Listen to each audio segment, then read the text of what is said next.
Hi everyone! Are you looking top best gaming mouse?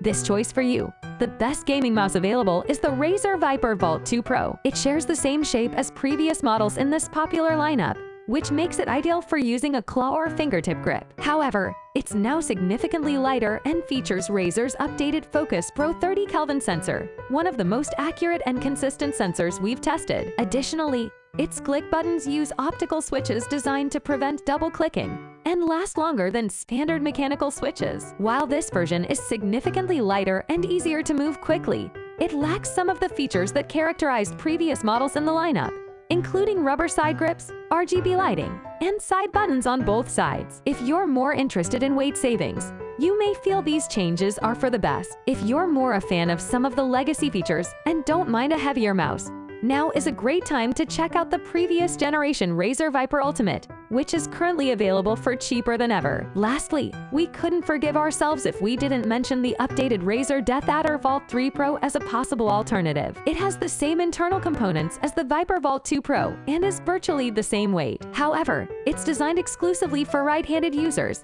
and is a better option for larger-sized hands, especially if you prefer using a palm grip. If you want to buy this product, the Amazon link is the description and comments. Check it out now. Thanks for watching and don't forget to like and subscribe.